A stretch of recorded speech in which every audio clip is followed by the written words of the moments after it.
എജുഎസിലേക്ക് എൻ്റെ എല്ലാ പ്രിയപ്പെട്ട അധ്യാപക വിദ്യാർത്ഥികൾക്കും സ്വാഗതം.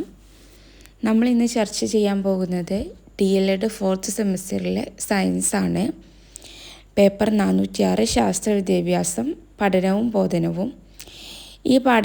ഈ പുസ്തകത്തിൽ നിന്നാണ് നമുക്ക് 60% നമ്മളെ സയൻസിലെ പരീക്ഷയിലെ ചോദ്യങ്ങൾ വരിക. ബാക്കി 40% നമ്മൾ മുന്നേ പഠിച്ച സെക്കൻഡ് സെമസ്റ്ററിലെ സയൻസിൽ നിന്നായിരിക്കും കൂടുതലും ചോദ്യങ്ങൾ വരിക. അപ്പോൾ ഇന്ന് നമുക്ക് പേപ്പർ 406 ഒരു റിവിഷൻ രൂപത്തിൽ ചെറിയൊരു ക്ലാസ്സാണ് ഉദ്ദേശിക്കുന്നത്. അപ്പോൾ 5 യൂണിറ്റുകളാണ് ഈ പുസ്തകത്തിലുള്ളത്. യൂണിറ്റ് 1 ശാസ്ത്ര പാഠപുസ്തക വിശകലനം. ഈ യൂണിറ്റിൽ കൂടുതലും പാഠപുസ്തക വിശകലനമാണ് ഉൾക്കൊള്ളിച്ചിട്ടുള്ളത്. അപ്പോൾ നമ്മളത് സെപ്പറേറ്റ് ഒരു വീഡിയോ ആയിട്ട് അടുത്ത ദിവസങ്ങളിൽ അപ്ലോഡ് ചെയ്യുന്നതാണ്. ഇപ്പോൾ നമുക്ക് പഠിക്കാനുള്ളത് ശാസ്ത്ര പാഠപുസ്തകത്തിൻ്റെ സവിശേഷതകളാണ്. അതിനു മുമ്പ് ശാസ്ത്ര പാഠപുസ്തകം ലക്ഷ്യമാക്കുന്നത് എന്താണെന്ന് നോക്കാം. ശാസ്ത്രത്തിലെ അടിസ്ഥാന ആശയങ്ങൾ സ്വായത്തമാക്കുന്നതോടൊപ്പം ശാസ്ത്ര സാക്ഷരത വികസനം, ശാസ്ത്രീയ മനോഭാവം വികസിപ്പിക്കുക, നിത്യജീവിതത്തിലെ പ്രശ്നങ്ങൾ പരിഹരിക്കുക തുടങ്ങിയവയാണ് മികച്ച ഒരു ശാസ്ത്ര പുസ്തകം ലക്ഷ്യമാക്കുന്നത്. ഇനി ഒരു മികച്ച ശാസ്ത്ര പുസ്തകത്തിൻ്റെ സവിശേഷതകൾ എന്തെല്ലാമാണെന്ന് നോക്കാം. ശാസ്ത്രത്തിലെ അടിസ്ഥാന ആശയങ്ങൾ ഉറപ്പാക്കുന്നതായിരിക്കണം. മനഃശാസ്ത്ര തത്വങ്ങളെ അടിസ്ഥാനമാക്കിയുള്ളത്. കുട്ടികളുടെ പ്രായത്തിനും താൽപ്പര്യത്തിനും കഴിവുകൾക്കും യോജിച്ചതായിരിക്കണം. ആശയങ്ങൾ വ്യക്തതയോടെയും ചിട്ടയോടെയും അവതരിപ്പിക്കുന്നതായിരിക്കണം. ക്ലാസ് മുറിയിലെ പഠനത്തിനും സ്വയം പഠനത്തിനും സഹായകമാകുന്നതായിരിക്കണം. കൃത്യവും പ്രസക്തവുമായ വിവരങ്ങൾ ഉൾക്കൊള്ളിച്ചതായിരിക്കണം. ശാസ്ത്ര പഠന ലക്ഷ്യങ്ങൾ സാക്ഷാത്കരിക്കുന്നതിനൊപ്പം ധാർമ്മിക മൂല്യങ്ങൾക്കും പ്രാധാന്യം നൽകുന്നതായിരിക്കണം. കുട്ടികളെ ശാസ്ത്ര പഠനത്തിനായി പ്രചോദിപ്പിക്കുന്നതായിരിക്കണം. അനുയോജ്യമായ ചിത്രങ്ങൾ, ഗ്രാഫുകൾ, മാപ്പുകൾ, വിശദീകരണങ്ങൾ എന്നിവ ഉൾപ്പെടുന്നതായിരിക്കണം. അക്ഷരത്തെറ്റുകൾ, അച്ചടി പിഴവുകൾ എന്നിവ ഇല്ലാത്തതായിരിക്കണം. വ്യക്തവും വൃത്തിയുമുള്ള അച്ചടി, ഭംഗിയുള്ളതും അനുയോജ്യവുമായ കവർ പേജ് എന്നിവ ഉള്ളതായിരിക്കണം. അവലംബം അല്ലെങ്കിൽ റഫറൻസ് സൂചനകങ്ങൾ ഉൾക്കൊള്ളിച്ചതായിരിക്കണം. സ്വയം പഠനത്തിനും സ്വയം വിലയിരുത്തുന്നതിനുമുള്ള സാധ്യതകൾ ഉറപ്പാക്കുന്നതായിരിക്കണം. ICT സാധ്യതകൾ ഉൾച്ചേർന്നതായിരിക്കണം. പ്രത്യേക പരിഗണന അർഹിക്കുന്ന കുട്ടികളെ പരിഗണിക്കുന്നതായിരിക്കണം. ഇത്രയും പോയിൻറ്റ്സാണ് നമ്മളെ PDF കൊടുത്തിട്ടുള്ളത്. ഇവിടെ 3 മാർക്കിനാണ് സാധാരണ ഈ ചോദ്യം ചോദിച്ച് കണ്ടിട്ടുള്ളത്. അപ്പോൾ ഒരു 6 പോയിൻറ്റ്സ് നമ്മൾ ഇതിൽ നിന്നും കാണാതെ പഠിച്ചിരിക്കണം. അടുത്തതായിട്ട് ഈ യൂണിറ്റിൽ പറയുന്നത് പാഠപുസ്തകങ്ങളുടെ വിശകലനമാണ്. 5, 6, 7 ക്ലാസ്സിലെ യൂണിറ്റ് വിശകലനമാണ്. അത് മിക്കവാറും എല്ലാവരും അവരവരുടെ നോട്ട് പുസ്തകത്തിൽ ചെയ്തിട്ടുണ്ടാകും. അപ്പോൾ എല്ലാവരും നോട്ട് പുസ്തകം ഒന്ന് വായിച്ചിട്ട് എക്സാമിന് പോകുക. പിന്നെ നമ്മൾ ഒരു വീഡിയോ സെപ്പറേറ്റ് ആയിട്ട് അപ്ലോഡ് ചെയ്യുന്നതായിരിക്കും. അപ്പോൾ ആ വീഡിയോയും കൂടി കാണുമ്പോൾ നിങ്ങൾക്ക് ഈ യൂണിറ്റ് കംപ്ലീറ്റ് ആവും. അടുത്ത യൂണിറ്റ് ശാസ്ത്ര ക്ലാസ് ആസൂത്രണം. ഈ യൂണിറ്റിൽ പ്രധാനമായിട്ടും പറയുന്നത് വാർഷികാസൂത്രണം, യൂണിറ്റ് ആസൂത്രണം, ദൈനംദിനാസൂത്രണം എന്നിവയെക്കുറിച്ചാണ്. ഇത് നമ്മൾ ഇൻറ്റേൺഷിപ്പിന് പോയപ്പോൾ ടീച്ചിങ് പ്രാക്ടീസിന് പോയപ്പോഴൊക്കെ നമ്മൾ ചെയ്തിട്ടുള്ളതാണ്. അപ്പോൾ ഇതിനെക്കുറിച്ച് പ്രത്യേകിച്ച് പറയേണ്ട ആവശ്യമൊന്നുമില്ല. വാർഷികാസൂത്രണം അഥവാ സ്കീം ഓഫ് വർക്കാണ് നമ്മൾ ആദ്യം തന്നെ നോക്കുന്നത്. അതിൻ്റെ ഒരു ഗ്രാഫ്, ഒരു പട്ടിക മോഡൽ നമുക്ക് PDF തന്നിട്ടുണ്ട്. ഓരോ മാസവും ഏതെല്ലാം പാഠഭാഗമാണ് എടുക്കേണ്ടത്, അല്ലെങ്കിൽ ഒരു പാഠഭാഗം എത്ര മാസം കൊണ്ട് തീർക്കണം, ആ യൂണിറ്റിൻ്റെ എക്സാം ഏത് മാസമാണ് വരുന്നത് എന്നൊക്കെ നമുക്ക് സ്കീം ഓഫ് വർക്കിലൂടെയാണ് മനസ്സിലാക്കാൻ പറ്റുക. അപ്പോൾ അതാണ് സ്കീം ഓഫ് വർക്ക്. പിന്നെ അടുത്തതായിട്ട് പറയുന്നത് പെഡഗോജിക് അനാലിസിസ്, ബോധനശാസ്ത്രമായ അപഗ്രഥനം. അപ്പോൾ ഇതിൻ്റെ പാർട്ടുകൾ ഏതെല്ലാമാണെന്ന് നോക്കാം. പാർട്ട് എ പ്രാഥമിക വിവരങ്ങളാണ് വേണ്ടത്. അതിൽ നമുക്കറിയാം അധ്യാപക വിദ്യാർത്ഥിയുടെ പേര്, സ്ഥാപനം, ക്ലാസ്, വിഷയം, യൂണിറ്റ്, തീയതി, പ്രതീക്ഷിക്കുന്ന സമയം, ഇതൊക്കെയാണ് പാർട്ട് 1-ലുള്ളത്. അടുത്തത് പാർട്ട് ബി ഉള്ളടക്ക വിശകലനം. ഇതിൽ പ്രധാനമായിട്ടും പഠന നേട്ടങ്ങൾ, ആശയങ്ങൾ, ശേഷികൾ, നൈപുണികൾ, മൂല്യങ്ങൾ, മനോഭാവങ്ങൾ, മുന്നറിവ്, തുടർ പ്രവർത്തനങ്ങൾ, ഇതൊക്കെയാണ് നമ്മൾ ഉൾക്കൊള്ളിക്കുന്നത്. പിന്നെ പാർട്ട് സിയിൽ പ്രവർത്തനത്തിൻ്റെ വിശകലനം. അപ്പോൾ അതിൻ്റെയൊക്കെ ഫോർമാറ്റ് നമ്മൾ PDF കൊടുത്തിട്ടുണ്ട്. സമയമുണ്ടെങ്കിൽ അതൊക്കെ ഒന്ന് ജസ്റ്റ് ഒന്ന് തുറന്നു നോക്കുക. നമ്മൾ പഠിച്ച കാര്യങ്ങൾ തന്നെയാണ്. അപ്പോൾ അതൊന്ന് ജസ്റ്റ് നോക്കുമ്പോൾ തന്നെ നമുക്ക് മനസ്സിലാവും. പിന്നെ അടുത്തതായിട്ട് ടീച്ചിങ് മാനുവൽ നേരത്തെ പറഞ്ഞ പോലെ തന്നെ പ്രാഥമിക വിവരങ്ങൾ കൊടുക്കുക, പഠന നേട്ടങ്ങൾ, ആശയങ്ങൾ, ധാരണകൾ, പ്രക്രിയാശേഷികൾ, മൂല്യങ്ങൾ, മനോഭാവങ്ങൾ, സാമഗ്രികൾ, ഉൽപ്പന്നങ്ങൾ, ഇതൊക്കെയാണ്. പിന്നെ നമ്മൾ പ്രക്രിയ എഴുതുമ്പോൾ ഒരു ഭാഗത്ത് പ്രക്രിയ, മറ്റു ഭാഗത്ത് വിലയിരുത്തൽ. അപ്പോൾ നമ്മൾ ചെയ്തിട്ടുള്ള ഒരു മോഡലോ അല്ലെങ്കിൽ PDF-ലുള്ള മോഡലോ ഒന്ന് ജസ്റ്റ് നോക്കിയിട്ട് എക്സാമിന് പോവാം. പിന്നെ നമ്മൾ വിലയിരുത്തൽ എഴുതൽ നമുക്കറിയാം. നമ്മൾ പാഠഭാഗം എടുത്ത് കഴിഞ്ഞതിന് ശേഷമാണ് നമ്മൾ PDF ടീച്ചിങ് മാനുവലിലുള്ള പൂർത്തിയാക്കിയതിന് ശേഷമാണ് നമ്മൾ വിലയിരുത്തൽ ഭാഗം ഫിൽ ചെയ്യുക. അപ്പോൾ അതിൽ വിലയിരുത്തൽ സൂചകങ്ങളാണ് നമുക്കിവിടെ കൊടുത്തിട്ടുള്ളത്. ഇതിൽ പ്രധാനമായിട്ടും നമ്മൾ നോക്കേണ്ടത് വ്യക്തിഗത പ്രവർത്തനത്തിനും ഗ്രൂപ്പ് പ്രവർത്തനത്തിനുമുള്ള അവസരമുണ്ട്. പരീക്ഷണ നിരീക്ഷണങ്ങൾക്കുള്ള സാധ്യത പരമാവധി ഉൾക്കൊള്ളിച്ചിട്ടുണ്ട്. തുടർ പ്രവർത്തനങ്ങൾക്കുള്ള സൂചനയുണ്ട്. ICT സാധ്യതകൾ ഉൾപ്പെടുത്തിയിട്ടുണ്ട്. പിന്നെ സമയക്രമീകരണം. ഇത്രയും പോയിൻറ്റ്സാണ് നമ്മൾ കാര്യമായിട്ട് നോക്കേണ്ടത്. അപ്പോൾ നമുക്കറിയാം ഒരു പീരീഡ് എന്ന് പറഞ്ഞാൽ 45 മിനിറ്റാണ്. അപ്പോൾ 45 മിനിറ്റിലേക്കുള്ള TM ആണോ നമ്മൾ ഉണ്ടാക്കിയിട്ടുള്ളത് നോക്കുക. പിന്നെ ദൃശ്യവൽക്കരണത്തിനായിട്ട് ICT സാധ്യതകൾ ഉപയോഗപ്പെടുത്താം. അത് ഉപയോഗപ്പെടുത്തിയിട്ടുണ്ടോ നോക്കാം. പിന്നെ 5 ബേസ്ഡ് ആണല്ലോ നമ്മൾ TM ഉണ്ടായിരിക്കേണ്ടത്. അപ്പോൾ അത് നമ്മൾ പാലിച്ചിട്ടുണ്ടോ നോക്കുക. പിന്നെ ഗ്രൂപ്പ് ആക്ടിവിറ്റീസും കാര്യങ്ങളൊക്കെ നമ്മൾ അതിൽ ഉൾപ്പെടുത്തിയിട്ടുണ്ടോ നോക്കാം. പിന്നെ ഒരു മോഡൽ നമുക്ക് PDF-ൽ തന്നിട്ടുണ്ട്. ഒരു വിലയിരുത്തലിൻ്റെ ഒരു കോളം. അത് ജസ്റ്റ് ഇമ്പോർട്ടൻ്റ് ഒന്നുമില്ല. അതിനുശേഷം വിലയിരുത്തലും മൂല്യനിർണ്ണയവും യൂണിറ്റ് 3 പറയുന്നത്. ഇവിടെ 3 തരം വിലയിരുത്തൽ സമീപനമുണ്ടെന്ന് നമുക്കെല്ലാവർക്കും അറിയാം. Assessment of learning, assessment for learning, assessment as learning. അപ്പോൾ അത് ഏതൊക്കെയാണെന്ന് നോക്കാം. അസസ്മെൻറ്റ് ഓഫ് ലേണിംഗ് എന്ന് പറഞ്ഞാൽ ഇതിൻ്റെ മലയാളം വാക്ക് നമ്മൾ പഠിച്ചിരിക്കണം. പഠനത്തെ വിലയിരുത്തൽ എന്ന് പറഞ്ഞാൽ ഒരു പാഠഭാഗത്തിൻ്റെ അല്ലെങ്കിൽ യൂണിറ്റിൻ്റെ വിനിമയത്തിന് ശേഷം എന്തൊക്കെ പഠിച്ചു എന്ന് വിലയിരുത്തുന്ന പ്രക്രിയയാണ് പഠനത്തെ വിലയിരുത്തൽ എന്ന് പറയുക. പാഠഭാഗങ്ങളുടെ പഠനത്തിന് ശേഷമുള്ള പഠിതാവിൻ്റെ മികവ്, പഠന നിലവാരം എന്നിവയാണ് ഇവിടെ വിലയിരുത്തപ്പെടുന്നത്. ഇത് വിലയിരുത്തലിൻ്റെ ഒരു തലമാണ്.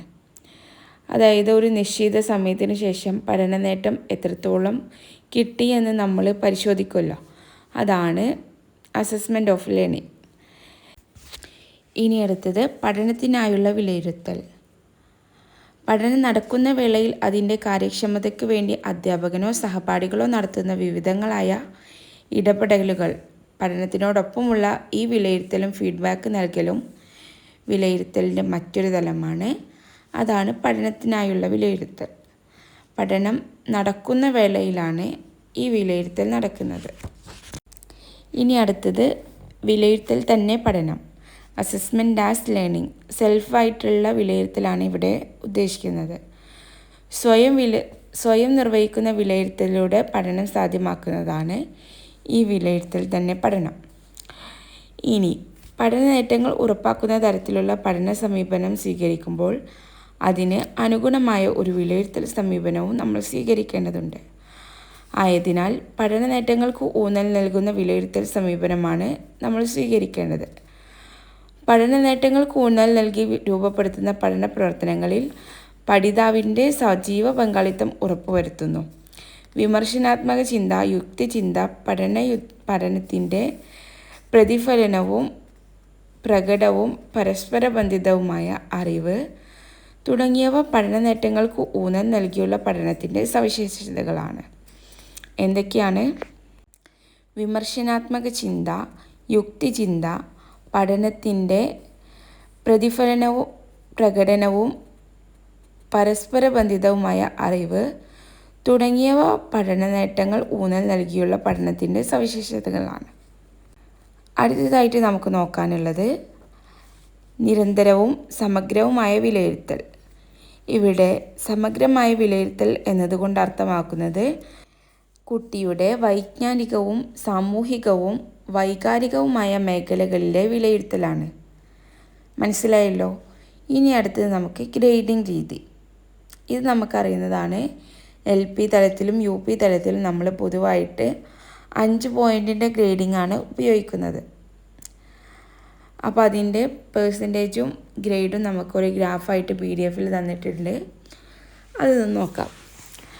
100 to 75 വരെയുള്ളതാണ് A grade, 16 to 74 B grade, 45 to 59 C grade, 33 to 44 D grade, 33 താഴെയാണെങ്കിൽ E ഗ്രേഡ്. ഇതിപ്പോൾ നമ്മൾ എക്സാമൊക്കെ നടത്തിയതാണ്, നമ്മൾ ഇൻറ്റേൺഷിപ്പ് കഴിഞ്ഞിട്ട്. നിരന്തരവും സമഗ്രവുമായ വിലയിരുത്തലിന് ഗ്രേഡിംഗ് രീതിയാണ് ഉപയോഗിക്കുന്നത്. പ്രൈമറി തലത്തിലെ ഗ്രേഡിംഗ് രീതിയാണ് നമ്മളിപ്പോൾ നോക്കിയത്. ഇനി CCE മേഖലകൾ. ഈ സമഗ്രവും നിരന്തരവുമായിട്ടുള്ള വിലയിരുത്തലിൻ്റെ മേഖലകളാണ് നമ്മൾ നോക്കുന്നത്. 2 തരം മേഖലകളാണുള്ളത്: വൈജ്ഞാനിക മേഖല, സാമൂഹിക വൈകാരിക മേഖല. ഇവ ഓരോന്നും നമുക്ക് വിശദമായിട്ട് പരിശോധിക്കാം. ഇതിലെ വൈജ്ഞാനിക മേഖല നമ്മൾ 2ആയിട്ട് തരംതിരിച്ചിട്ടുണ്ട്. നിരന്തര വിലയിരുത്തൽ അഥവാ CE, ടേം വിലയിരുത്തൽ അഥവാ TE. ഒരു കുട്ടി പഠനം നിർവഹിക്കുന്ന എല്ലാ വിഷയങ്ങളും വൈജ്ഞാനിക മേഖലയിൽ ഉൾപ്പെടുന്നു. ഭാഷാ വിഷയങ്ങൾ, ശാസ്ത്ര വിഷയങ്ങൾ, പിന്നെ കലാപഠനം, പ്രവൃത്തി പഠനം, ആരോഗ്യ കായിക വിദ്യാഭ്യാസം തുടങ്ങിയ എല്ലാ വിഷയങ്ങളും ഈ മേഖലയിൽ ഉൾപ്പെടുത്താം.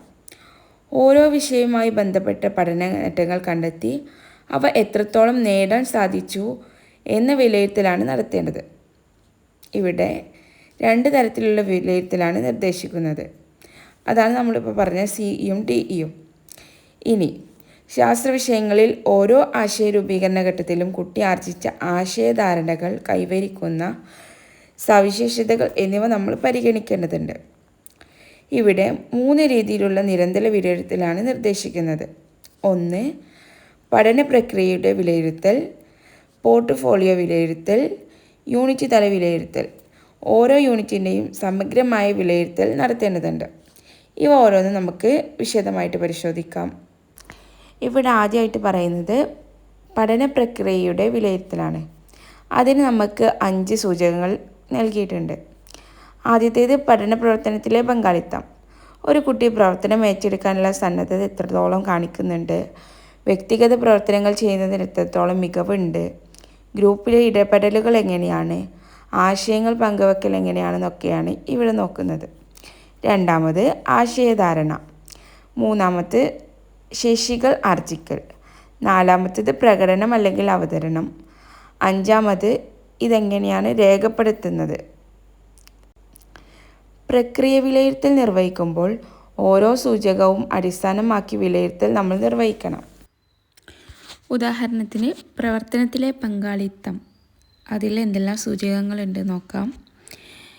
കുട്ടി പ്രവർത്തനം ഏറ്റെടുത്തോ, വ്യക്തിഗതമായി ചെയ്യാൻ ശ്രമിച്ചിട്ടുണ്ടോ, ഗ്രൂപ്പിൽ ഫലപ്രദമായി ഇടപെട്ടിട്ടുണ്ടോ, ആശയങ്ങൾ പങ്കുവച്ചിട്ടുണ്ടോ. ഇത്രയും കാര്യങ്ങളാണ് പ്രവർത്തനത്തിലെ പങ്കാളിത്തം എന്നുള്ള കാര്യത്തിൽ നമ്മൾ നോക്കാനുള്ളത്. അടുത്തത് ആശയധാരണ. ഈ പ്രവർത്തന ഫലമായി ഉണ്ടാകേണ്ട ആശയധാരണ രൂപപ്പെടുത്താൻ കഴിഞ്ഞിട്ടുണ്ടോ, വീണ്ടും പ്രവർത്തനമോ ഫീഡ്ബാക്കോ നൽകേണ്ടി വന്നിട്ടുണ്ടോ. അടുത്തതായിട്ട് ശേഷികൾ ആർജിക്കൽ. നിശ്ചയിച്ചിരിക്കുന്ന ശേഷികൾ നേടാൻ ഈ പ്രവർത്തനത്തിലൂടെ കഴിഞ്ഞിട്ടുണ്ടോ? ഫ്ലോ ചാർട്ട് രൂപീകരിച്ചിട്ടുണ്ടോ? അധിക ചോദ്യങ്ങളും ടീച്ചറുടെ ഇടപെടലുകളും ആവശ്യമായി വന്നിട്ടുണ്ടോ? പട്ടിക വിശകലനം ചെയ്ത് നിഗമനത്തിലെത്താൻ കഴിഞ്ഞിട്ടുണ്ടോ? മറ്റുള്ളവരുടെ സഹായം വേണ്ടി വന്നോ? അടുത്തത് പ്രകടനം അല്ലെങ്കിൽ അവതരണം. വ്യക്തിഗത പ്രവർത്തനത്തിന് ശേഷവും ഗ്രൂപ്പ് പ്രവർത്തനത്തിന് ശേഷവും കണ്ടെത്തിയ കാര്യം അവതരിപ്പിക്കാൻ ശ്രമിച്ചിട്ടുണ്ടോ? നിഗമനം യുക്തിപൂർവം സമർത്ഥിക്കാൻ കഴിഞ്ഞിട്ടുണ്ടോ? അടുത്തത് രേഖപ്പെടുത്തൽ അല്ലെങ്കിൽ തയ്യാറാക്കൽ. പ്രവർത്തനത്തിലൂടെ കടന്നുപോയപ്പോൾ ആവശ്യമായ രേഖപ്പെടുത്തലുകൾ നടത്തിയിട്ടുണ്ടോ? രേഖപ്പെടുത്തലുകൾ മറ്റുള്ളവർക്ക് മനസ്സിലാകുന്ന രീതിയിലാണോ? രേഖപ്പെടുത്തലിന് അടുക്കും ചിട്ടയുമുണ്ടോ? വർക്ക് ഷീറ്റ് ശരിയായി തയ്യാറാക്കിയിട്ടുണ്ടോ? വ്യക്തിപരമായും ഗ്രൂപ്പ് ചർച്ചയ്ക്ക് ശേഷവും ക്ലാസ് ചർച്ചയ്ക്ക് ശേഷവുമുള്ള രേഖപ്പെടുത്തലുകളുണ്ടോ? ഇത്രയും കാര്യങ്ങൾ നമുക്ക് മനസ്സിലാക്കാൻ പറ്റുന്നത് അധ്യാപികയുടെ ടീച്ചിങ് മാനുവൽ, കുട്ടികളുടെ നോട്ട് പുസ്തകം എന്നിവ ആധാരമാക്കിയാണ്. ഇനി നമ്മൾ നോക്കുന്നത് വിഷയബന്ധിതമായ നോട്ട് ബുക്ക് സംബന്ധിച്ച വിശദാംശങ്ങളാണ്. വൈജ്ഞാനിക മേഖലയുടെ വിലയിരുത്തലിനെ അടിസ്ഥാനമാക്കേണ്ട പ്രധാന രേഖയാണ് പഠിതാവിൻ്റെ നോട്ട് ബുക്ക്. യൂണിറ്റ് അവസാനിക്കുമ്പോൾ ആ യൂണിറ്റിലെ പഠന നേട്ടങ്ങൾ പഠിതാവ് നേടിയിട്ടുണ്ടോ എന്ന് വിലയിരുത്തുന്നതിനുള്ള ഒരു രേഖയായി നോട്ട് ബുക്ക് പരിഗണിക്കണം. ആശയവ്യക്തതയുള്ളതും സന്ദർഭങ്ങൾക്കും ആശയങ്ങൾക്കും യോജ്യമായ പരാമർശങ്ങൾ ഉള്ളതും സ്വന്തം ചിന്തകൾ സ്വാംശീകരിക്കുന്നതും പ്രതിഫലിക്കുന്നതുമാവണം നോട്ട് ബുക്ക്. കാര്യങ്ങൾ തന്മയത്വത്തോടെ അവതരിപ്പിച്ചിരിക്കണം. നമ്മൾ ഇത്രയും സമയം ചർച്ച ചെയ്തിരുന്നത് വിലയിരുത്തലിനെ കുറിച്ചിട്ടായിരുന്നു. നമുക്കതൊന്നും കൂടി ഒന്ന് ഓടിച്ചു നോക്കാം. ആദ്യം നമ്മൾ പറഞ്ഞത് പഠന പ്രക്രിയ. ക്ലാസ് മുറിയിലെ പഠന പ്രവർത്തനങ്ങളിലുള്ള കുട്ടിയുടെ പങ്കാളിത്തത്തെയും പ്രകടനത്തെയും വിലയിരുത്തുന്നതിനുള്ള സൂചകങ്ങൾ 5 ഉണ്ട്. പഠന പ്രവർത്തനങ്ങളിലെ പങ്കാളിത്തം, ആശയധാരണ, ശേഷികൾ ആർജിക്കൽ, പ്രകടനം അല്ലെങ്കിൽ അവതരണം. 5ാമത് രേഖപ്പെടുത്തൽ അല്ലെങ്കിൽ തയ്യാറാക്കൽ. അടുത്തതായിട്ട് നമ്മൾ പറഞ്ഞത് പോർട്ട്ഫോളിയോ വിലയിരുത്തലാണ്. പഠന പ്രവർത്തനത്തിൻ്റെ ഫലമായി ഉണ്ടാകുന്ന ഉൽപ്പന്നങ്ങളെയാണ് പോർട്ട്ഫോളിയോയിൽ ഉൾപ്പെടുത്തിയിരിക്കുന്നത്. ഇത് വിലയിരുത്തുന്നതിനുള്ള സൂചകങ്ങൾ: 1 ആശയവ്യക്തത, 2 ധാരണകളുടെ സ്വാംശീകരണം, 3 അനുയോജ്യമായ രൂപകൽപ്പന, 4 തനിമ, 5 പൂർണ്ണത. അടുത്തതായിട്ട് പറഞ്ഞത് യൂണിറ്റ് വിലയിരുത്തൽ. ഓരോ യൂണിറ്റും കഴിയുമ്പോൾ പഠന നേട്ടങ്ങൾ എത്രമാത്രം നേടി എന്ന് വിലയിരുത്തുന്നതിനെയാണ് യൂണിറ്റിൻ്റെ വിലയിരുത്തൽ എന്ന് പറയുന്നത്. യൂണിറ്റിൻ്റെ വിലയിരുത്തലിന് നമ്മൾ ഗ്രേഡിംഗ് രീതിയാണ് ഉപയോഗിക്കുന്നത്. അടുത്തതായിട്ട് സാമൂഹിക വൈകാരിക മേഖലയിൽ ഉപയോഗിക്കുന്ന നൈപുണികൾ ഏതെല്ലാം നോക്കാം. 1 ആശയവിനിമയ ശേഷി, 2 വ്യക്തിയാന്തര നൈപുണി, 3 സഹഭാവം, 4 വികാരങ്ങളുമായി പൊരുത്തപ്പെടൽ, 5 മാനസിക സമ്മർദ്ദങ്ങളുമായി പൊരുത്തപ്പെടൽ, 6 പ്രശ്നപരിഹരണ ശേഷി, 7 തീരുമാനമെടുക്കൽ, 8 വിമർശനാത്മക ചിന്ത, 9 സർഗാത്മക ചിന്ത, 10 സ്വാവബോധം. ഇതെല്ലാവരും പഠിച്ചിട്ട് പോവുക. സാമൂഹിക വൈകാരിക മേഖലയുടെ വിലയിരുത്തലിൻ്റെ ക്രോഡീകരണം അധ്യയന വർഷത്തിൻ്റെ അവസാനമാണ് നടത്തുക. അധ്യയന വർഷത്തെ മൊത്തം വിലയിരുത്തലിൻ്റെ അടിസ്ഥാനത്തിൽ ഈ മേഖലയിൽ കുട്ടിയുടെ കഴിവുകൾ രൂപപ്പെടുത്തുകയാണ് ചെയ്യേണ്ടത്.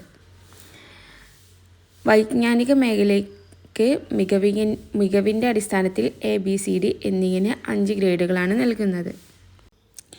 ഇനി അടുത്തതായിട്ട് ഈ യൂണിറ്റിൽ പറയുന്നത് ടേം വിലയിരുത്തലിനെ കുറിച്ചിട്ടാണ്. എന്താണ് ടേം വിലയിരുത്തൽ? ഒരു നിശ്ചിത കാലയളവിൽ കുട്ടി നേടുന്ന അറിവ്, ധാരണകൾ, നൈപുണികൾ, മനോഭാവങ്ങൾ എന്നിവയെ ക്രമപ്പെടുത്താനും അവയുടെ പ്രയോഗക്ഷമത വിലയിരുത്താനും സഹായിക്കുന്ന ഉപാധിയാണ് ടേം വിലയിരുത്തൽ.